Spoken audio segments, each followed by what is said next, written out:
Hi, welcome everybody to the our monthly live stream on emerging GovTech. We're super glad to have you guys here. Let me take a minute to introduce a little bit about what we're going to be doing today. We're going to be talking about tokenomics. We'll start off. Kevin will share with us a little bit of information about what's happening in the field. I'd like to welcome everybody who's attended. We had over 400 people register, and so I just want to thank you guys all for coming. Of course, this will be broadcast on a variety of different streaming platforms, and we'll be on our YouTube channels, and so it'll get a lot of visibility today and after the fact. I would like to take a moment and welcome and actually thank our sponsor that made this possible. Right, today's Emerging GovTech live stream is brought to you by CES Network. Protocols in the world, and to give you a little idea about what that involves, we performed a BMM blockchain maturity model assessment of CES Network. It was a massive review of their documentation, their technology, their processes, infrastructure, all of their different capabilities. It was a team of experts that took a couple weeks to go through the whole process, and they came out with flying colors. So really super excited when they decided to sponsor this. They're a first-rate organization. CES is also the first layer one blockchain delivering a comprehensive AI-driven data. They're tackling the tough data challenges in government and enterprises, really focusing on security, privacy, and sovereignty and performance, all in one decentralized platform. And they have features like millisecond level data access, geofence node locations, and blockchain-based disaster recovery. CES really empowers governments and innovators to securely store, manage, and even monetize their data with full data ownership and control.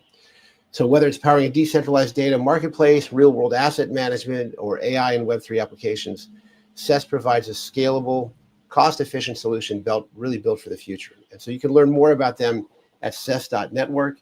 Again, a really big thank you to CES for supporting innovation in the public sector and technology, and please check them out. They're highly worth investigating.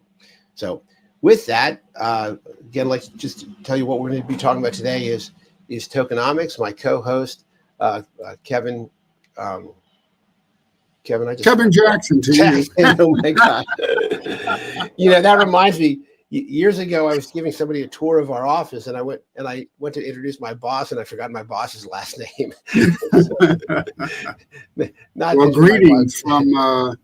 Greetings from the Upper Peninsula of Michigan. I'm up in Alpena. Yeah, excellent. So it was really nice up here. It's still, I guess, early spring. Depends on where you are in the world. So Kevin is highly involved with the National Foundry. Kevin, just for introductions purposes, you just want to tell them a little bit about who you are in National Foundry, and then I'll share a little bit about myself and GBA, and then we'll get into let's get into the news after that. Oh yeah, I enjoyed that. Well, first of all, thank you for joining us. We had a very large registration for this event. My name is Kevin Jackson. I'm the operations executive for the National Foundry. We are a National Science Foundation funded ecosystem. We are an incubator for companies that are developing and innovating in digital assets. And we're proud to say or be partnered with the Government Blockchain Association to really leverage digital assets for the business of government. It's really exciting to see what the U.S. government is doing, and many governments are doing in order to leverage blockchain and digital assets. So this live stream series is actually a way we believe it's important to highlight the value of this technology and how it can be used to address the missions of government to support their constituencies. Yeah, and Kevin, when he first came up with the idea of the show, I was absolutely thrilled. So the idea of being able to reach out to folks in government and the private industry, talking about how government is using these technologies, I think is really timely, especially in light of the new U.S. administration and many of their initiatives right now. I do want to remind people that after the show, we are going to have an open roundtable. So this show obviously is a broadcast for about an hour. Then we're done. We'll go into essentially to a Zoom room. It'll be open. People can ask questions, talk to the guests, share a little bit about what they're doing. But it's really designed to be an opportunity where people can connect, communicate, and collaborate. So you should be able to find the link to that in the chat. And if you forget it, we made it really easy. It's bit.ly, right? bit.ly/05 for May, 05-GovTech-post show. So you can get that in the chat, or you can just remember that bit.ly/05-GovTech post show. And then I'll introduce myself really quickly before we jump in. So my name is Gerard Daché. I'm the founder and executive director of the Government Blockchain Association. The GBA is a membership organization. We're kind of like a chamber of commerce to help the public and private sector connect, communicate, and collaborate. We have members in over 500 government offices around the world. You should see a link in the chat there to where our government members are at the local, state, national, and international levels. So blockchain really applies to everything, right? It applies to digital records. It applies to healthcare, identity. So we have over 50 working groups, but most importantly, our goal is to connect people in the public sector that have requirements and budgets, and then get them connected with people in the private sector that have solutions. So that's what we're all about. It's also about education, which is why we're really doing this live stream on a regular basis. So with that, Kevin, there's a bunch of things that have happened in the news recently. You want to share a little bit about what's going on, and then after that, I'll go ahead and introduce our speakers, and we'll bring them in. Yeah, absolutely. I tell you, as I said before, the government is not just the only entity that leveraging digital assets. In fact, private equity is really betting on tokenization. And this is really one of the real reasons why this is so timely. Because over the past decade, private equity became one of the most influential forces in the global market. As these interest rates have been like near zero, black firms like Blackstone, KKR, and Apollo went on a real buying spree. But between 2012 and 2022, the amount of equity under management more than tripled. But as inflation became more difficult to contain, the Federal Reserve has been holding rates higher for much longer, and liquidity is really hard to manufacture. So now these private equity firms are looking and leveraging tokenization because it's really an effective way, one of the few tools that enable large capital allocators to explore and create flexibility in their portfolios so that they can better manage their liquidity. So big business, big finance is leveraging tokenization to a broad degree. In fact, there have been some very large multi-billion-dollar tokenization projects in the world, and many governments are doing that. Another really important, trend in the marketplace is tokenizing entertainment. In this way, real-world assets are really reshaping the industry. Before years, it was sort of like a niche concept in finance and real estate, but now the concept of tokenizing real-world assets, which includes the tokenization of intellectual capital, has gained a lot of traction across multiple sectors. In 2024, in fact, there was over 176 billion with a B of value locked in tokenized assets. So this is not a small market.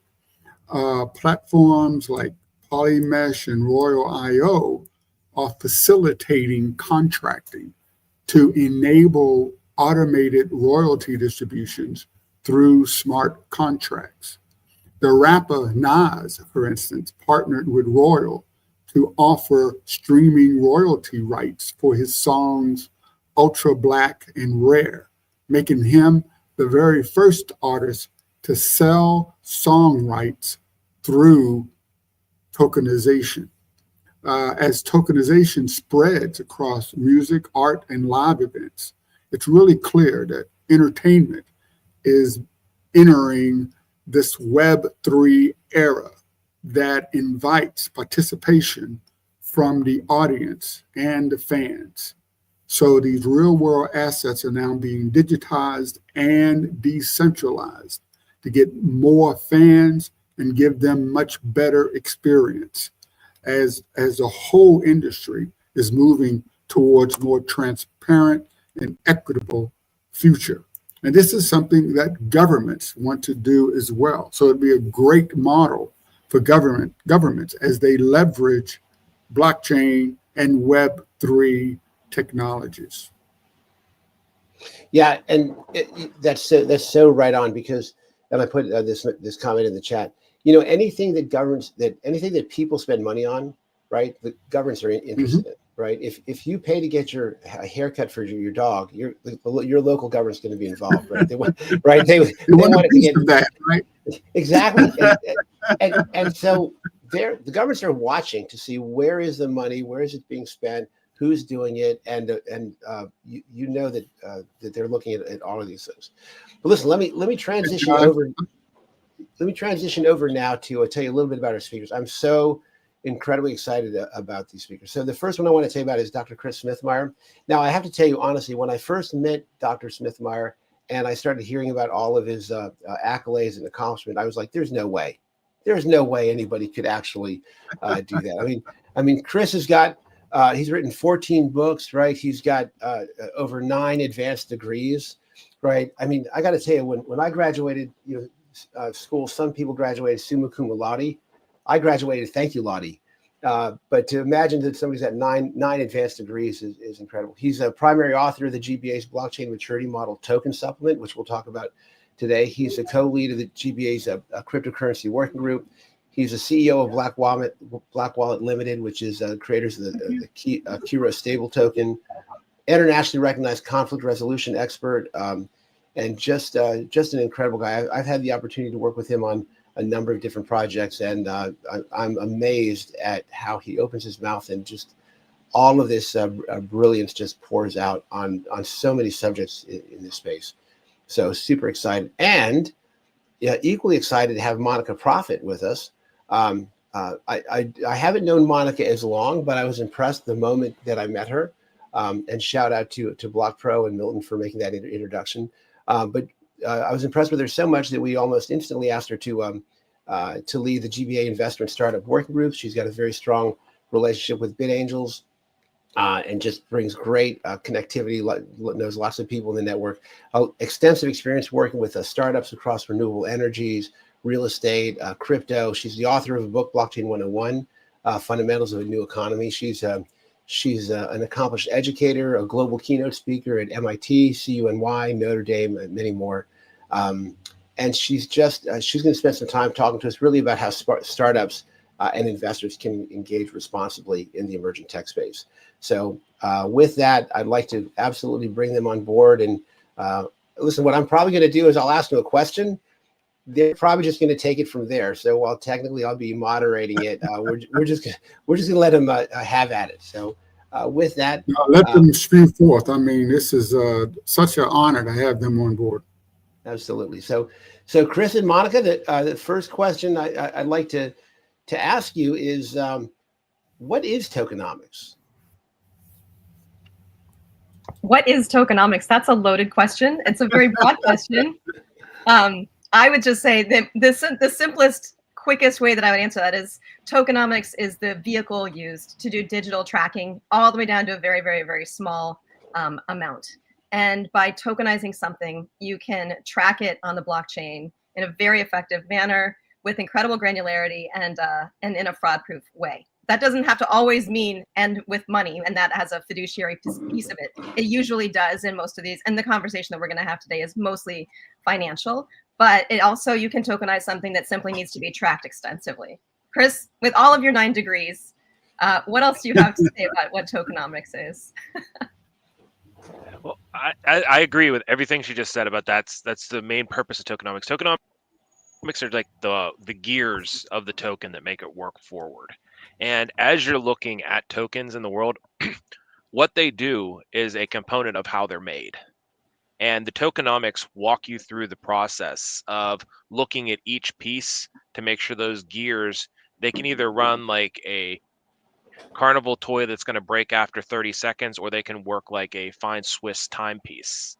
But until you look at those gears and look at the tokenomics and see how it's put together, you don't know whether you got a 25-cent thing or whether you're holding a Rolex in your hand. Yeah, I think it's really important, and it'd be important to note for the audience, as Monika alluded to, it's not just about money. You can tokenize services, you can tokenize access, you can tokenize the ability or a right to do something. So it's much broader than just money. And if I can throw something in, when we look at the word tokenomics, right, it's token, obviously, but then the second part is economics, right, which is like economics. And if you think about the full discipline of economics, right, supply and demand and price and really it's all about people's behaviors, right? It's a lot about psychology, motivation. And so when we talk about that, and I know, Chris, you're going to get into the tokenomics supplement, or the token supplement in a minute that covers a lot of that. But when we talk about this concept of tokenomics and we talk about human behavior from an economic perspective, why is tokenomics important?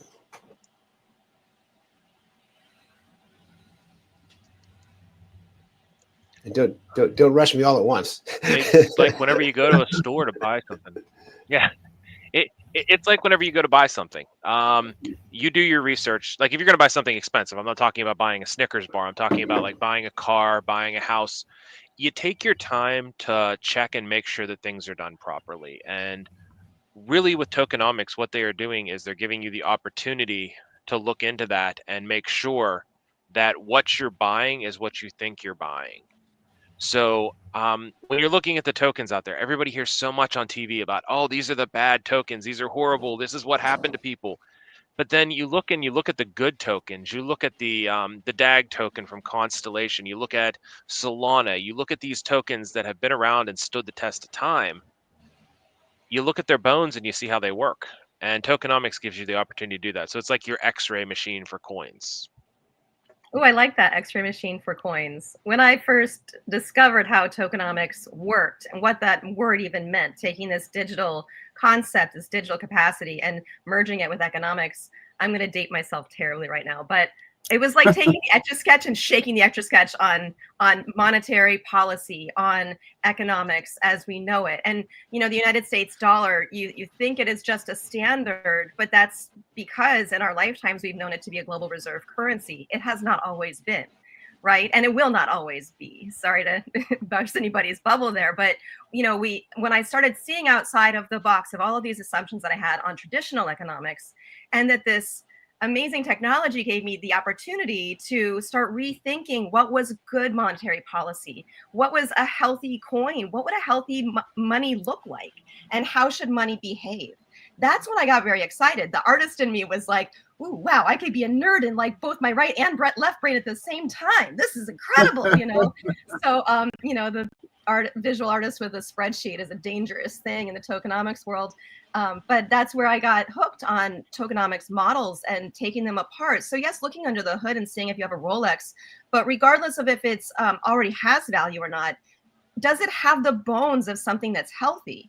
What is the ethos behind it? Can more just be printed out of thin air or not? And why? Why does that matter? How does inflation actually get created or fought against? What is a deflationary tactic? Those are like, I'm such a nerd. These things make me very happy to dig into. So I guess I know where you are, but it was exciting to me to see that you could potentially make a better currency. You can make lots of better currencies and really fast track your way into a better monetary relationship among people in general. That's really, it's the impact piece of this, the opportunity to be a part of something that could really create better systems and better rules for people of all economic backgrounds. And, just in the fact that Bitcoin can only be mined, only 21 million can be mined, that alone says something that challenges a notion that I didn't even know needed challenging, which was money printing. Why is that important? And those questions are so fundamental to healthy monetary policy and they're fundamental also to, I think, fairness and fairness in the economic model in general, in the economy. So by rethinking that stuff, I could see how, I think the old adage is that people get Bitcoin at the price they deserve, which I think isn't always true, because it does pay to be in the know and know more about something than not know about it. But the tokenomics of something are very important, and they say a lot about the ethos behind why that was even created, and they challenge the ethos behind the currencies we've used up until now. That's a great segue. Yeah. Kevin, let me just. I had when Monika had mentioned that traditional economics. So is that sort of as opposed to tokenomics as new economics? Well, I would argue that we have seen, and this is, get me off this soapbox anytime you want, like we should have a safe word, but I think that we have seen capitalism created in the image of the monarchy, because it was created back when we had monarchies. And so the supply and demand relationship has never really been one that's been considerate of both parties. It's been created by the supply side and throwing things at the demand side and just extracting value. It's been quite extractive. And when you start to question things like money printing by the suppliers of money, and debt facilities with over leveraged debt, where a run on the bank would leave people who had trusted this bank and this currency with actually nothing.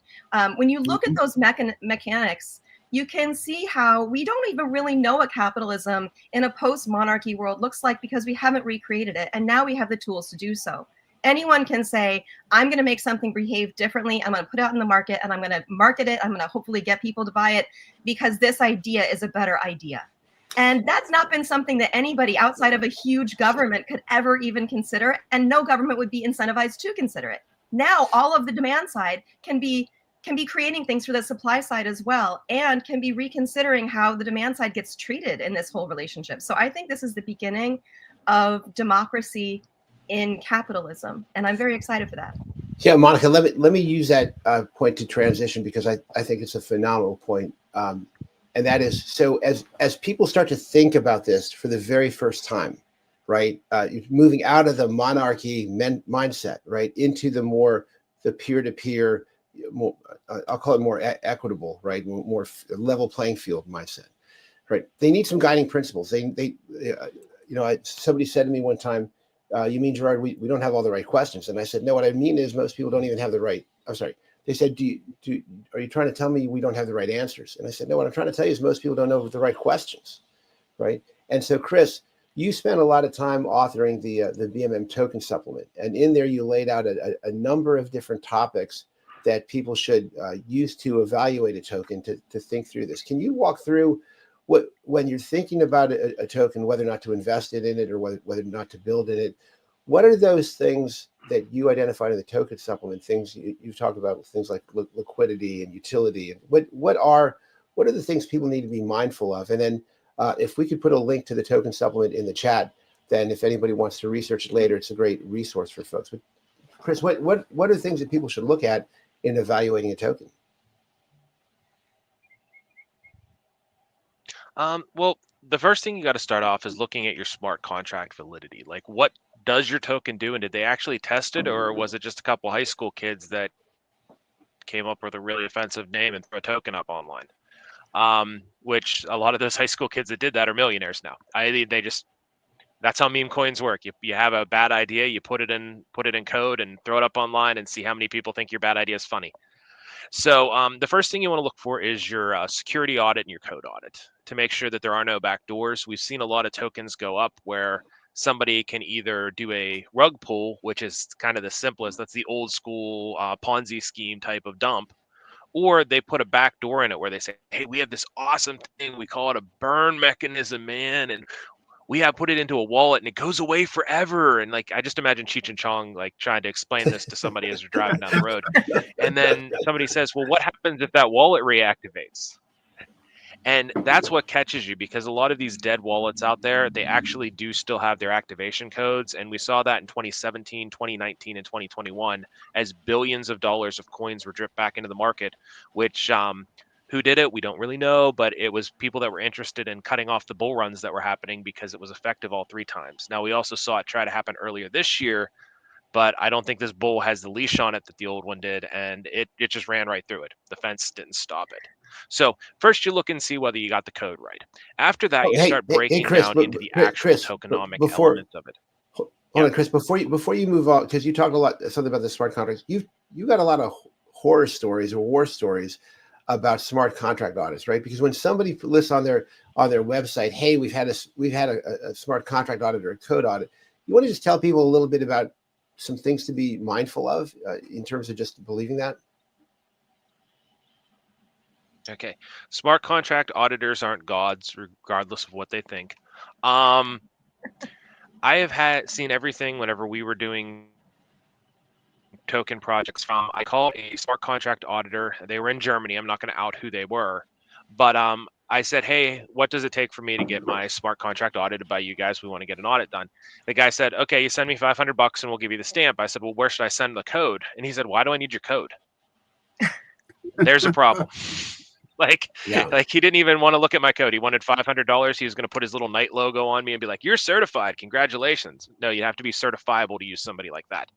Yeah. Stepping up, then I've also been asked by a couple of the big tokenized or the auditing companies to review some of their audits. And I had one. This is a major player in the field where they sent me like an audit that they did, and I looked at it, and within 30 seconds I said, hey, you can't use this, you have to take it down right now. And they said, well, why? What's wrong with it? We had 5 guys working on this and you found a problem with it in 10 seconds. I'm like, it says the coin has been around since 2006. There were no coins unless you're playing on BattleNet or something. Like you can't go before Bitcoin. And these are kind of the horror stories that, like, whenever you get into it and you're like, guys, it's the common sense stuff that kills you. And that company really doesn't talk to me that much anymore. And it's like, I just saved you from being embarrassed. And it wasn't like it was on a large call or anything like this. But that's Chris, such a big thing, is making sure that you get a good auditor. Yeah, Chris, if I can say, this is one of the reasons why I think the BMM is so valuable, because you're also working, we just drafted the smart contract audit standard, right? So that if you're going to be engaging with someone who claims to be a smart contract auditor, having them go through a qualification so you know you can trust them. I mean, the biggest problem is people lie, right? And they overinflate. And to have some mechanism by which you can validate their claims, right? That's really what the BMM is all about. So thank you for making those points. And then, okay, so I interrupted you. You were kind of on the roll. This is my first day on the internet. People lie on here. Yeah. I'll tell you. This is my first day on the internet. Do you mean people lie on the internet? I mean, wow. Go ahead, Kevin. I think one of the things that you're bringing up is the need for some type of oversight. But, and I understand that you can't trust everyone. But I'm going to go back to Monika. But isn't that the way? Isn't that why we have this whole decentralized, movement, so that you can get the government out of oversight of things of value like money? Is this a good thing to have oversight on tokenization? I find it really ironic that deep, die-hard crypto enthusiasts just love it, gonna drink the Kool-Aid and gonna be, in it till the death, and I kind of am one of them too. But, we talk about making tokens create governance. We talk about consensus mechanisms as governance. We discuss governance all the time. And yet we think that it's terrible that the government, the thing that we created to begin with to create governance, we're against. I'm like, you can't have it both ways, guys, And what I think, what I've landed on is that what I'm seeing is just like money. I'm not saying I'm against money. I'm against the way that it's been formulated and structured so far. I'm not against government. I'm against the way it's been formulated and structured so far. And I'm here, saying that I want to have a token that lets me vote in a DAO because I want agency in a system and be a part of governing it. What part of that means I don't like government? I want to be in the government. That's me trying to get governance. So all I'm saying is we're not talking about hating money and hating government. I think we're talking about reformulating it in a fashion that is updated and less unequal. Monika, I'm so glad you said that, because the very first thing we created when we created the GBA was our ethics statement. And I think you've had a chance to read that. And it really talks about the fact that that our goal is to help the people and the government have a synergistic relationship, right? So the government can perform its mandated role, because there is a role for government, right? But without being oppressive, without taking away people's liberties, right? And so it's really about having that balanced view, right? That we all really want to work together. And I think the key, at least in the work that we've done, is in the area of disclosures, right? So Chris, this question's to you, and then Monika, I want to hear your take on it. Well, actually, I would argue that this is not just a mandated role and changing that; it's updating what a mandated role is. 100%. There are plenty of mandated roles that I'm a part of already. I'm in plenty of proof of stake coins that allow me to affect a network to whatever degree I've purchased that coin, right? But 100%. I'm updating the mandated roles, and I think that that's what needs to be done within our existing current governments as well. And the way that we're looking to update those is really in terms of disclosure, right? Because when you read the BMM, which you'll read kind of as this constant theme in the token supplement, is that we're asking the token issuer to disclose certain things, right, about their distribution, about their utility, about their liquidity. So, Chris, you want to talk a little bit about what is it that we want to see people maybe disclose? Because you and I both know about a situation recently where there was a bad actor and they just didn't want to disclose things. I missed the question. Sorry, I didn't hear it. What in the BMM Token Supplement, what are some of the things that we're looking for token issuers to disclose so that people who are thinking about purchasing the token or using it, that they're making informed decisions, right? Talk to us a little bit about the importance of disclosure. Okay. Well, I mean, it's important to say, one, how you, as Monika said, the mandate of the people is they want more control in how their lives work. And that's really what we're pushing with our own government, saying, hey, we just want more control. We don't want the government to go away. Most of the time, the people you see screaming, anarchy, we want the government to go away, are the first people that would be dead if the government wasn't there. What we're looking for is we want more say in what our government does. We want more transparency. We want to know why whenever a congressman does something embarrassing, it becomes classified in the United States, as opposed to being public knowledge. I mean, the free press is supposed to be reporting on the embarrassing things about politicians, not hiding them. And in the cryptocurrency world, we have that ability because we have the transparency. And what we look for is a disclosure of governance to say, how do we govern and how do we inform our communities about how the token is functioning and what it's doing and what the leaders are doing. I'm pretty sure if we knew that the Sam Bankman-Fried crowd was having orgies in the Atlantis Hotel down in Bahamas, there wouldn't be as many investors that were looking at it as a great buy at that time. So releasing that information is so huge. Releasing how your liquidity is modeled. Now, there's a lot of people out there that are afraid of the liquidity. Oh, you're using a party provider. That's so weird. It's like, no, that's how the world works. Everybody uses a third party provider. You just don't know you're doing it. So how your liquidity is set up, what token does. You're going to come out and say, hey, is this a meme coin? I remember there were a couple tokens that used to have right on their webpage. Perpy was one of them. This is a joke. Do not invest in me. And then they blew up into a big meme coin, but at least they told people that they were a joke. Yeah, so I guess it's not about no governance. It's about transparent governance. Yeah. And that's a really important and critical distinction. I think we've lost Chris for a bit here. Yeah. Let me ask Monika a question that I was going to get to shortly after. Monika, a lot of people have been victims of rug pulls, right? And there have been some really horrible stories about, people launching a token and basically just stealing lots and lots of money. Could you give any advice to listeners about how to avoid being a victim of a rug pull? I mean, clearly a lot of people want to make money in this token space, but how do you protect yourself against some of these things? So rather than zoom way into a coin, I would rather zoom way out. So I was very surprised, but also relieved to read a report, I don't know, maybe it was a handful of years ago, it was in the last bull run, that basically said, listen, we've done back testing, we've done historical data, and we've compared the returns of, say, $100,000 deployed into the top 100 coins versus the same amount deployed equally in the top 10. And the top 10 outperformed the top 100 every time. So, I mean, yes, you can go looking for that needle in a haystack, and I just think that's about as wise as gambling. And meme coin culture is a funny thing, and it's not something I participate in. So for me, I think if something's in the top 10, they're usually listed on many other exchanges, they're listed in many places, and that actually does a lot of my due diligence for me. Even the top 25 or 50 coins, I feel pretty secure in that they have been pretty well vetted by people smarter than me, a lot more invested than me, and I don't have to go doing absolutely everything. I don't have to be a smart contract auditor. I can see that if it's listed on Coinbase, someone else did that. That's cool. I'll take it.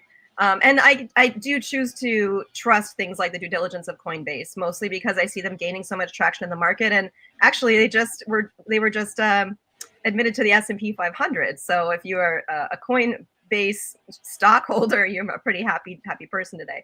But when I see those that there are larger players now that I can trust, it's not that I'm trusting my government, say, specifically, but I am trusting larger and larger institutions. And that's part of, maybe I'm a very conservative person, but that's part of my trust in how human beings self-organize. When I see healthy self-organization, I will I will monitor it, and then I will trust it.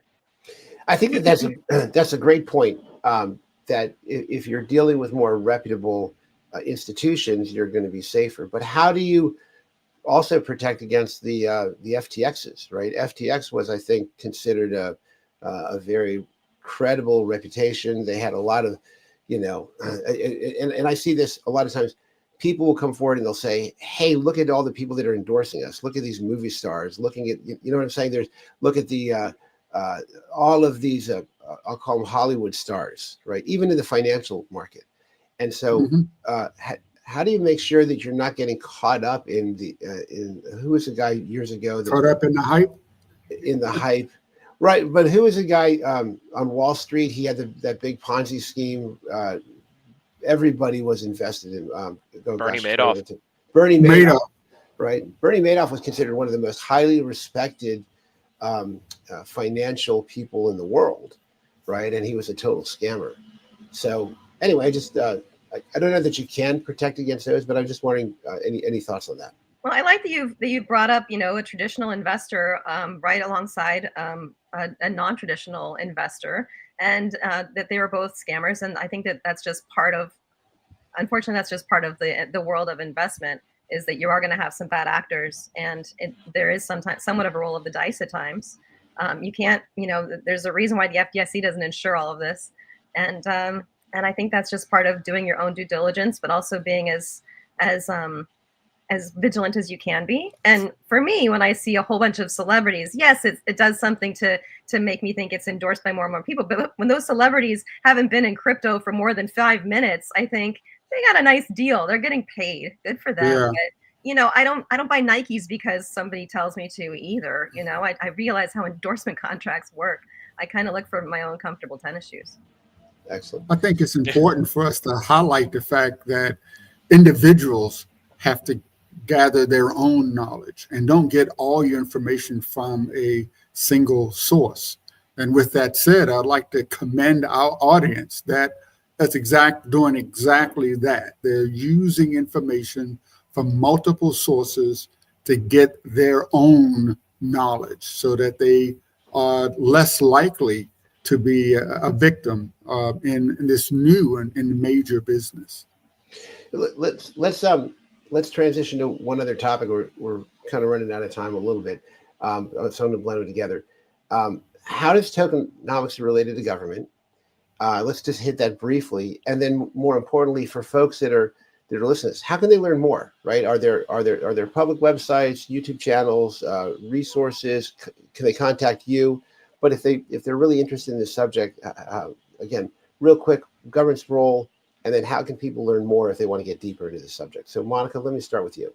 Oh, I was going to say, Chris, you haven't been able to say much because you blipped out for a minute there. So you should start with you. And if you blip out again, I'll cover. Yeah. This is why you don't trust celebrities, because you see all those celebrities pushing Verizon right now, and that's who we have. Oh wow! Wow. Rural people don't deserve internet, so I get a little bit frustrated with that. Verizon, if you want to have a problem with it, we call in once a month to tell you this. But anyway, with the government and tokenomics, this is where there's that fine line the government needs to walk between consumer protection and protecting the entire market. As we saw with the Genius bill that didn't make it through this week, there's a lot of openings for change in the market where we do need the government to say, hey, this is where the rules are.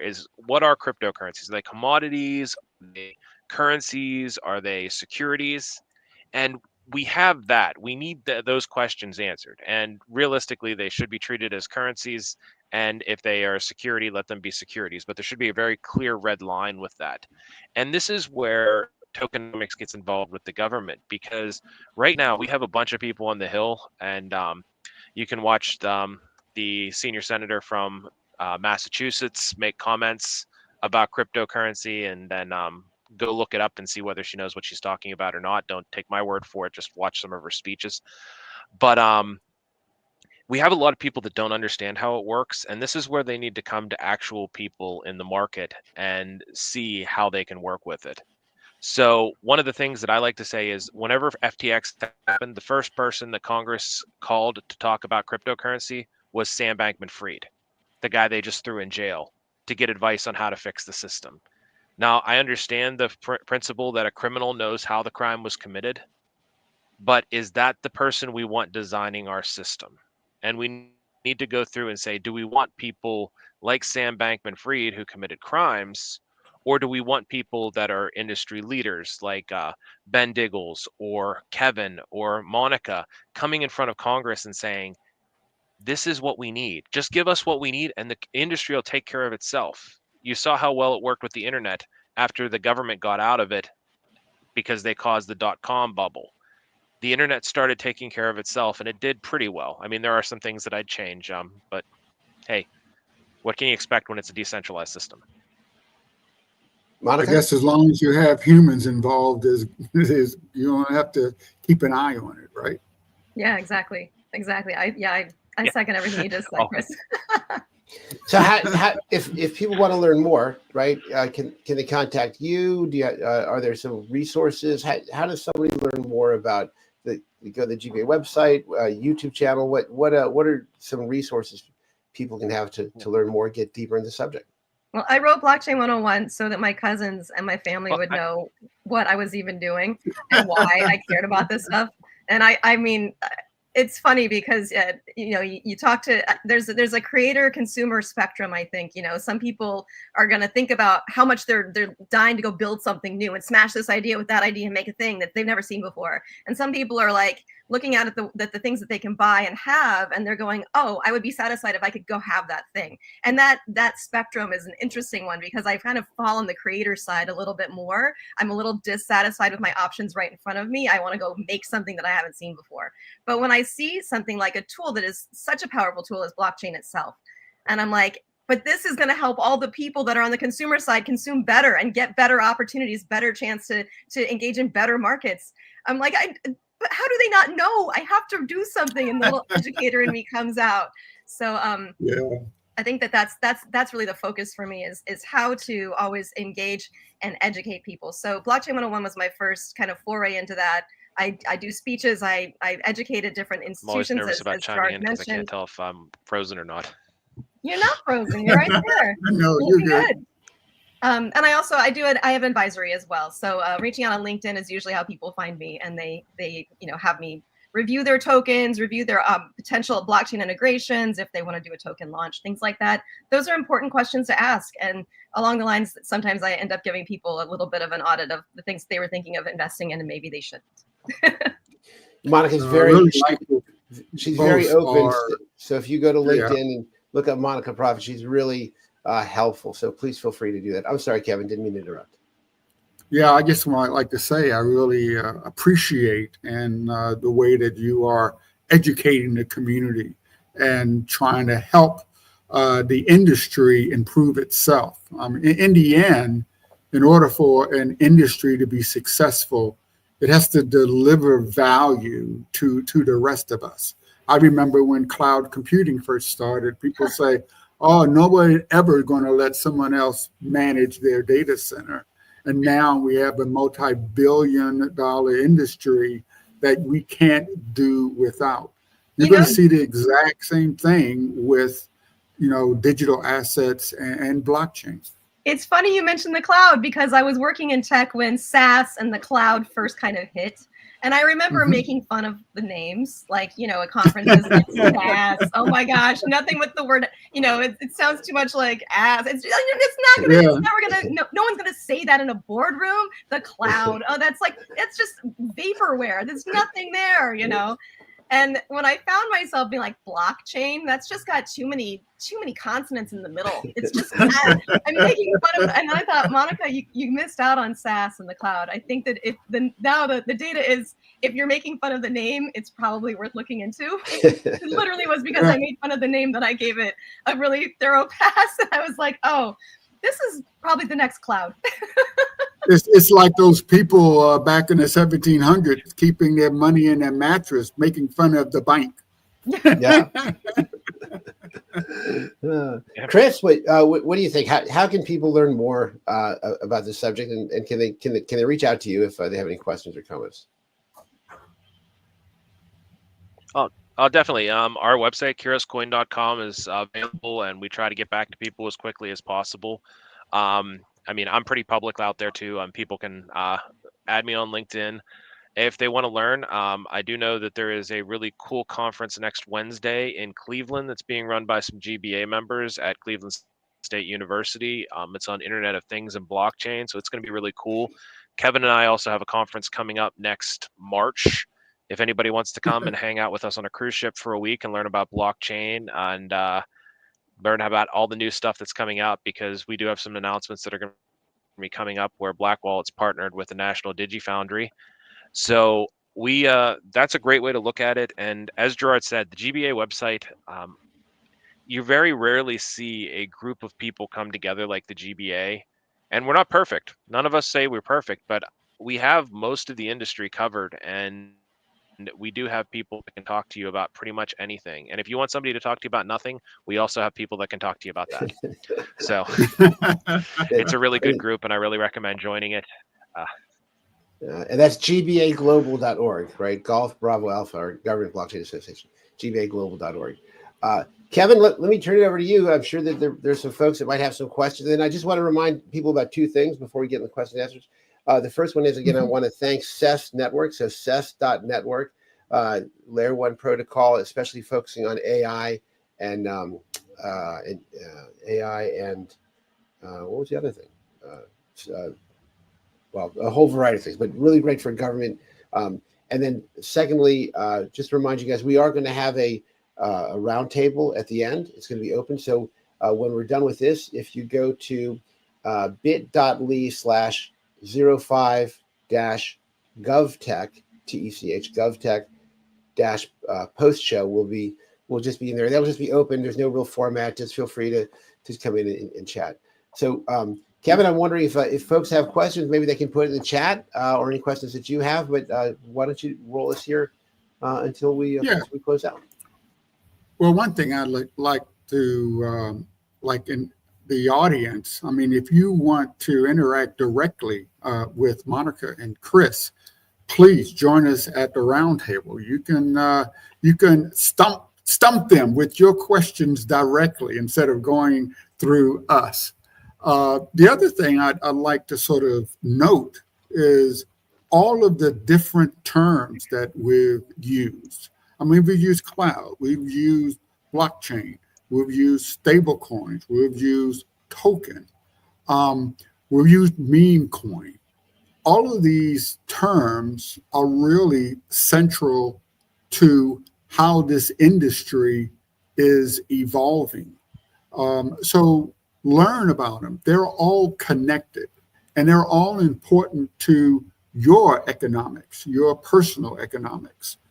Determine how you can leverage things like tokens to improve your life and your family life. This is not something that you should ignore.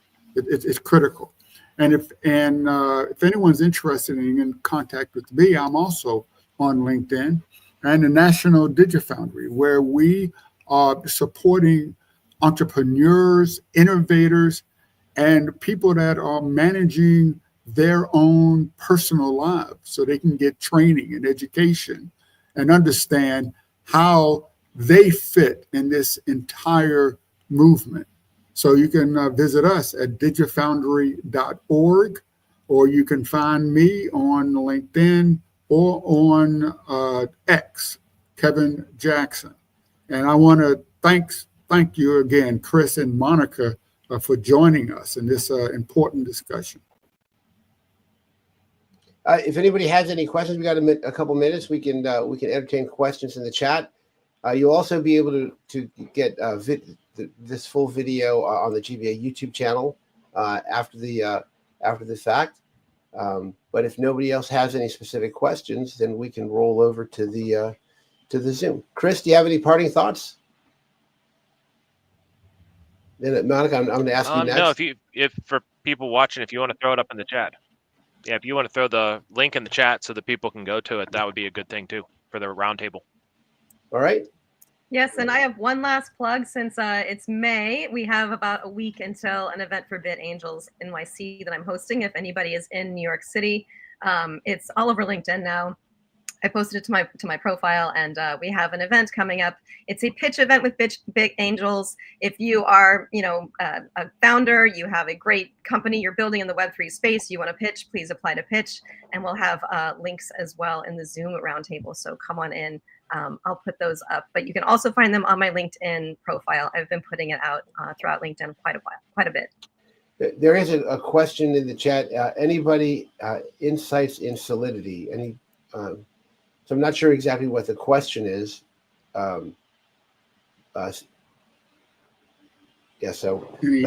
Insight Solidity. Okay, that sounds like something we could probably get into with the roundtable, but it's a well-known technology that's used in the Web3 space. Hey, actually, Kevin, and I don't want to put you on the spot. Can you talk a little bit about your use of tokens in space, or is that not something that you can talk about at this particular time?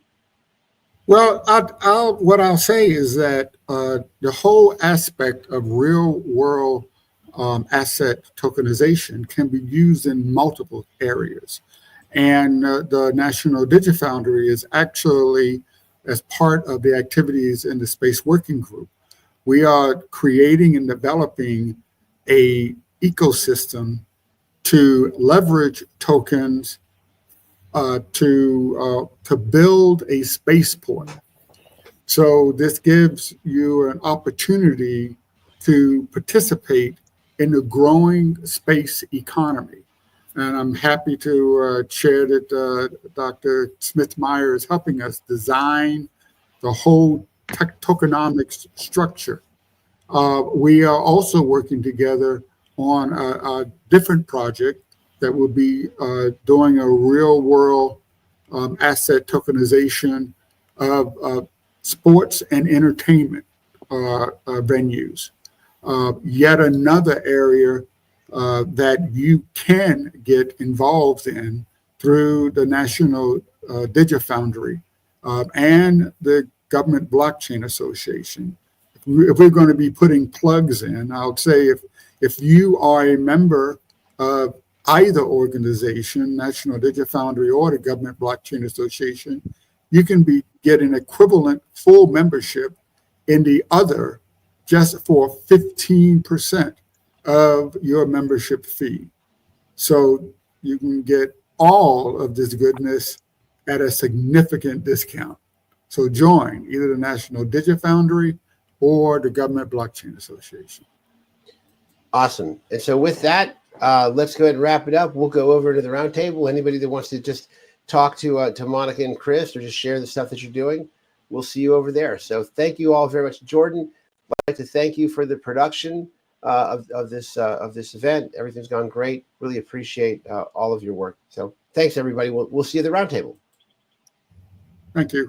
Bye. Thank you. Bye-bye.